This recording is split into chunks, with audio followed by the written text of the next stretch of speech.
Historias oscuras de la fama, parte 1.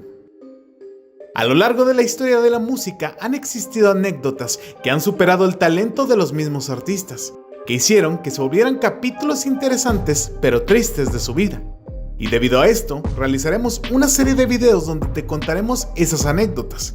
Si vemos que les gusta este tipo de historias, estaremos subiendo videos todas las semanas. Estas historias pueden incluir a cualquier artista del mundo y cualquier tipo de historia. La mayoría de estas anécdotas son desconocidas para muchos fans, de modo que aquí te traigo 3 historias oscuras de la fama. Pero antes de comenzar te invito a que nos regales un like y te suscribas al canal. También activa las notificaciones a través de la campanita. Esto es Intense Studio. Comenzamos. Comenzaremos con una historia que siempre fue la parte más oscura de la vida del príncipe de la canción. La gloriosa y productiva vida de José José no estuvo exenta de sombras, de vacíos que parecían insaciables. Son múltiples los ejemplos de consagrados artistas que, incapaces de manejar en su totalidad la fama, caen estrepitosamente en hoyos que en momentos parecen no tener salida. Ese fue el caso del príncipe de la canción. Sin embargo, contrario a otras historias trágicas, el mexicano pudo salir a la superficie. Sin embargo, fueron muchas las batallas físicas y emocionales que José José superó hasta que la enfermedad lo sorprendió.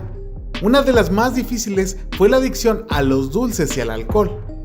En los 80s, debido a las intensas jornadas de trabajo, el cantante se habituó al alcohol como un medio para calmar la ansiedad y de ahí pasó a los dulces. Sin embargo, perdió el control al punto que terminó viviendo un tiempo con otros 4 adictos, dentro de un taxi abandonado en las calles del pueblo de Tultepec, delegación Xochimilco. Como él mismo lo diría, acabé viviendo en un taxi con otros 4 adictos, cerca de la Ciudad de México. Inhalaba polvos mágicos para estar sobrio y salir a cantar, porque los polvos rebajan la borrachera, confesó en una entrevista realizada en el 2015 cuando ya llevaba 22 años de sobrio. El divorcio de su esposa Anel Noreña y la crisis económica que pasaba agravó el panorama, y por ende su adicción. El intérprete dijo que era todo huesos. Fue su tercera esposa, hoy viuda, Sara Salazar, quien lo ayudó a levantarse. Para poder salir a trabajar, la usaba. Los 2 últimos años de mi crisis, 91 y 92, detalló. En la misma entrevista, él mencionaba que buscaba que su vida acabara un día y por eso la vivía al extremo, probando todo tipo de enervantes. El estrés bajo el que vivía el artista también lo llevó a usar cortisol para disminuir los niveles, pero esto desencadenó una prótesis, ya que dicha sustancia mató los vasos sanguíneos de su fémur. Adicional, su adicción al alcohol fue el detonante que conseguiría que le llegara a afectar en su manera de cantar, problema del que no logró recuperarse hasta el día de la muerte. Álvaro Carrillo, el hombre que escribió Sabor a mí, tuvo una historia donde Lucio Cabañas lo secuestró.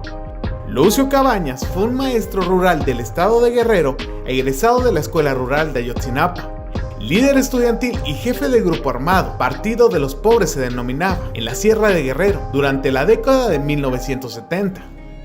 El ejército mexicano emprendió una justa e incansable campaña de búsqueda y aniquilamiento contra Lucio Cabañas, a quien consideraba un delincuente común. Minaron la región con helicópteros, autos todoterreno y tropas, pero los miembros de la brigada conocían muy bien la sierra y lograron por varios años esquivar el acoso militar. Poco a poco dominaron el arte de la guerrilla, esparcían el humo al cocinar para evitar que se levantara en columnas sobre la copa de los árboles, hablaban en murmullos para sortear el eco de la montaña, caminaban de noche y nunca por brechas, descansaban a la sombra de los tamarindos o los cafetales. Una noche de asamblea a principios de 1969, Lucio se enteró que entre sus guerrilleros se encontraba Porfirio Carrillo Alarcón, medio hermano de Álvaro Carrillo, la voz dorada del bolero mexicano y autor de Sabor a mí o Se te olvida. Por primera vez en mucho tiempo los ojos de Lucio se iluminaron como cocuyos. Perpetró un arriesgado plan: secuestrar al nacido en Cacahuatepec, que se consideraba a sí mismo guerrerense por crianza, Álvaro Carrillo. Al día siguiente la misión se puso en marcha. Porfirio llamó a su hermano y lo convenció de asistir a una fiesta familiar en Chilpancingo. Álvaro aceptó y días después acudió al punto acordado. Antes de su llegada se había enterado de los tejes y manejes del secuestro. Al poco tiempo, Álvaro Carrillo, que para ese entonces ya gozaba de fama internacional, estaba a bordo de una camioneta encapuchado y atado de manos. Cuando le quitaron la capucha, Álvaro se encontraba en el corazón del campamento de Lucio Cabañas, descansando sobre una hamaca, descamisado para solventar el calor y leyendo la Biblia. Lucio se levantó alborotado para darle la bienvenida y disculparse por el incómodo traslado. Realmente lo admiraba. Durante los 3 días que duró el secuestro, dialogaron a sus anchas. Ambos estudiaron en la Escuela Normal Rural Isidro Burgos de Ayotzinapa, pero sobre todo cantaron. Lucio era hábil con la guitarra y un excelente imitador de Javier Solís. Cantando y hablando sobre el futuro, se volvieron amigos. Al final del último día, Lucio se despidió del intérprete y le regaló un machete que en la empuñadura llevaba con letras de oro una A y una C. Este machete Álvaro lo conservó hasta sus últimos días y lo mantenía como un tesoro. La vida de Juan Gabriel no fue nada fácil, sobre todo en su infancia temprana y juventud. Tuvo que superar una serie de hechos a lo largo de su vida que finalmente lo convirtieron en el hombre que llegó a ser.